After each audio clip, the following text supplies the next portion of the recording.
കാനായിലെ കല്യാണ വീട്ടിൽ അത്ഭുതം ചെയ്യാൻ യേശുവിന് സ്വന്തം ശരീരത്തിൽ സഹിക്കേണ്ടി വന്നിട്ടില്ല. നിങ്ങൾക്ക് ജോലി തരാനോ വീട് തരാനോ മക്കൾക്ക് കല്യാണം നന്നായിട്ട് നടത്താനോ നിങ്ങളുടെ സാമ്പത്തിക മേഖല മെച്ചപ്പെടുത്താനോ ആ അനുഗ്രഹങ്ങൾ ഒന്നും തരാൻ ഈശോയ്ക്ക് കുരിശിൽ സഹിക്കേണ്ടി വന്നിട്ടില്ല. കാരണം പഴയ നിയമത്തിലും ഈ അനുഗ്രഹങ്ങളെല്ലാം മനുഷ്യർക്ക് കിട്ടിയിരുന്നു. പഴയ നിയമത്തിൽ മനുഷ്യർക്ക് കിട്ടാതിരുന്നതും പുതിയ നിയമത്തിൽ മനുഷ്യർ യേശുവിന്റെ വരവോടുകൂടി യേശുവിന്റെ മരണത്തോടുകൂടി മാത്രം കിട്ടിയതുമായ വളരെ ചുരുക്ക അനുഗ്രഹങ്ങളിലെ ഏറ്റവും പ്രധാനപ്പെട്ട അനുഗ്രഹമാണ് അവന്റെ ശരീരവും രക്തവും.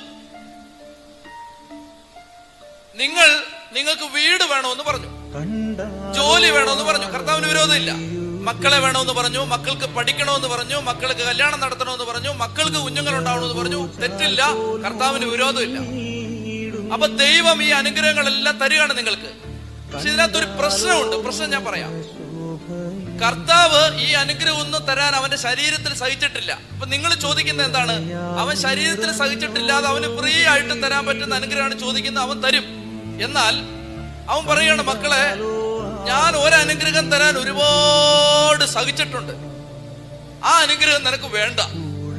നിനക്ക് ജോലി മതി, വീട് മതി, മക്കളെ മതി, മക്കളുടെ പഠനം മതി, ആരോഗ്യം മതി, സൗഖ്യം മതി. ഞാൻ എന്റെ ശരീരത്തിൽ ഒരുപാട് സഹിച്ച് നിനക്കൊരു ഗിഫ്റ്റ് തന്നിട്ടുണ്ട്, നിനക്കത് വേണ്ട. ശ്രദ്ധിച്ച് കേട്ടെ, കാലിത്തൊഴുത്തിലേക്ക് ഈശോ പിറന്നു വീണത് കുർബാനയാവാനാണ്. ഈജിപ്തിലേക്ക് അമ്മയുടെ മാറിൽ പറ്റിക്കിടന്ന് -डिग्री ഊഷ്മാവാണ്. മഞ്ഞ് തണുത്തുറഞ്ഞു കിടക്കുന്ന മലഞ്ചെരുവുകളിലൂടെ അമ്മയുടെ മാറ് പറ്റി പലായനം ചെയ്തത് കുർബാനയാവാനാണ്. 30 വയസ്സ് വരെ ആരാലും അറിയപ്പെടാതെ തച്ചപ്പണി ചെയ്ത് വീട്ടിൽ കഴിഞ്ഞത് കുർബാനയാവാനാണ്. 3 കൊല്ലക്കാലം അവന്റെ പരസ്യ ജീവിതത്തിൽ നാം നന്മ ചെയ്ത് ചുറ്റി സഞ്ചരിച്ചത് കുർബാനയാവാനാണ്. ഭ്രാന്തനെന്നും സുബോധമില്ലാത്തവനെന്നും മദ്യപാനിയെന്നും വേശ്യകളുടെ സ്നേഹിതനെന്നുമുള്ള വിളിപ്പേരുകൾ അവന് മീതെ ചാർത്തപ്പെട്ടത് അവൻ കുർബാനയാവാനാണ്.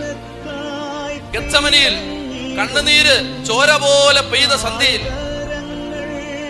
ഒലിവമരത്തിന്റെ ചുവട്ടിൽ കൈമുട്ടുകൾ കുത്തിയിരുന്ന പ്രാണവേദനയോടെ 33-കാരനായ മകൻ പൊട്ടിക്കരഞ്ഞുകൊണ്ട് അപ്പനോട് പറയും, ആകാശത്തിന്റെ അതിരുകൾക്കപ്പുറം എവിടെയോ മറഞ്ഞിരിക്കുന്ന എന്റെ അപ്പ, കഴിയുമെങ്കിൽ ഈ പാനപാത്രം അകന്നു പോകണമേ എന്ന് പറഞ്ഞ് പൊട്ടിക്കരഞ്ഞത് കുർബാനയാവാനാണ്.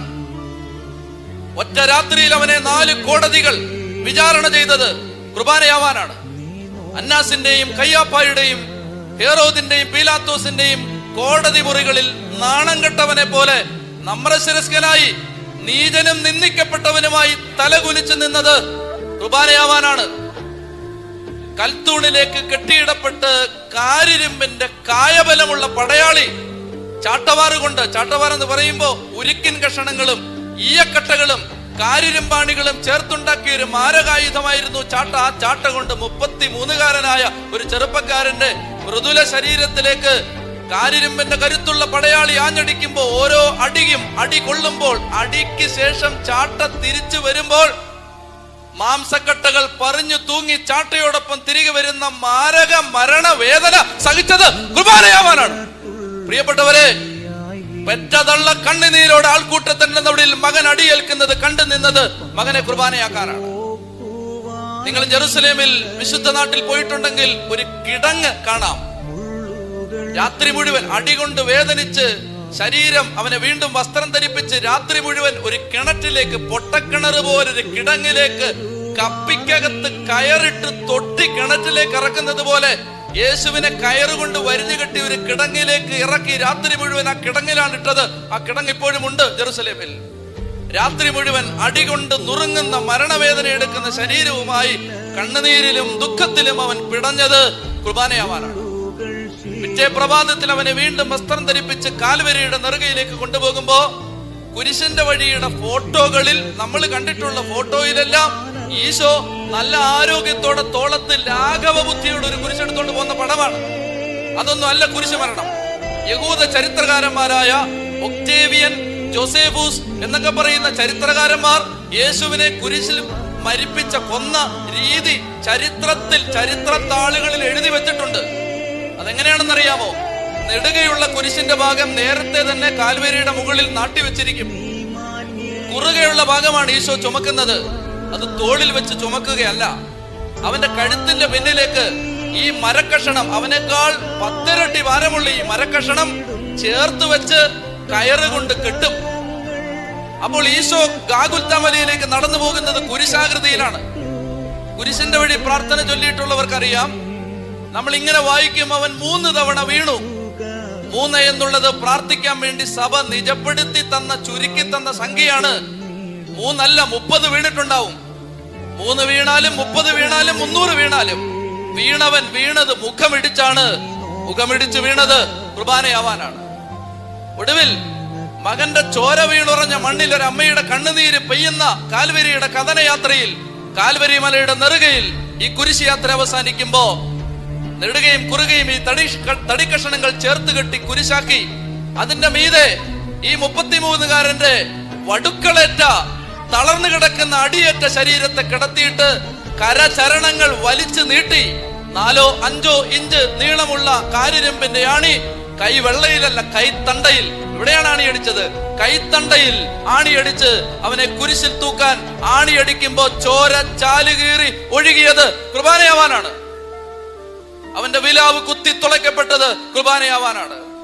മകൻ പ്രാണവേദന കൊണ്ട് നിലവിളിക്കുന്ന കുരിശുമരത്തിന്റെ താഴെ പെറ്റതള്ള ചങ്ക് പൊട്ടി നിന്നത് മകനെ കുർബാനയാക്കാനാണ്. അവന്റെ വിലാവിൽ നിന്ന് രക്തവും വെള്ളവും ഒഴുകിയത് കുർബാനയാവാനാണ്. അവന്റെ മുഖത്ത് കാറി തുപ്പുന്ന അനുഭവം അവൻ ഏറ്റത് കുർബാനയാവാനാണ്. ഒടുവിൽ അപ്പ നീ പോലും കൈവിട്ടോ എന്ന് പൊട്ടിക്കരഞ്ഞുകൊണ്ട് പ്രാണവേദനയോടെ മകൻ കുരിശിൽ കിടന്ന് ചക്രവാളങ്ങളിൽ തട്ടി പ്രതിധ്വനിച്ച മരണ നിലവിളി വിളിച്ച് നിന്റെ കരങ്ങളിൽ എന്റെ പ്രാണനെ ഏൽപ്പിക്കുന്നു എന്ന് പറഞ്ഞ് കണ്ണുപൂട്ടി മരിച്ചത് കുർബാനയാവാനാണ്.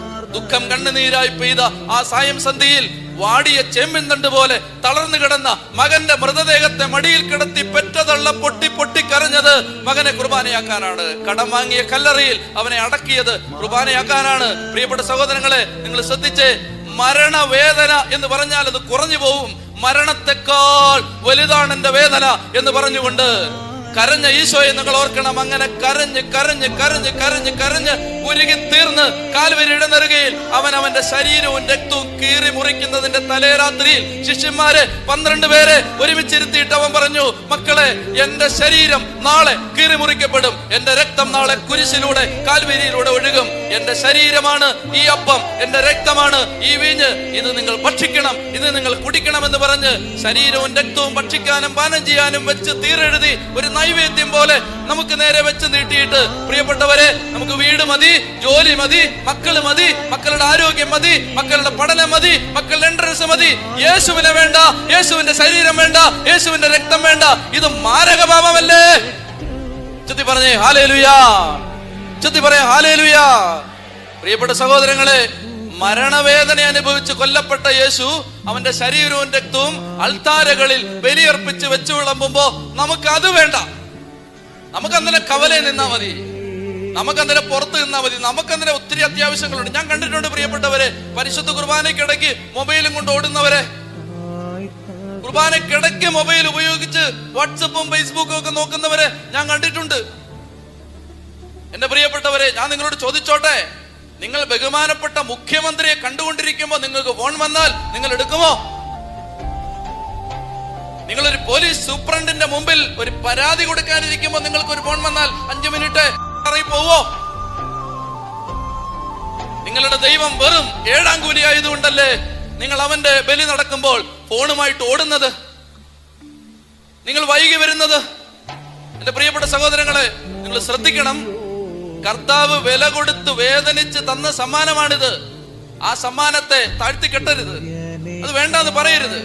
Abusing the gift is abusing the giver.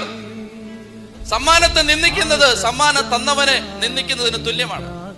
അതുകൊണ്ട് എന്റെ ഒന്നാമത്തെ ആശയം ഇതാണ്: വിശുദ്ധ കുർബാന തരാൻ വേണ്ടി ഈശോ സഹിച്ചതുപോലെ മറ്റൊന്നിനും വേണ്ടി ഈശോ സഹിച്ചിട്ടില്ല. നമുക്കത് വേണ്ടല്ലേ?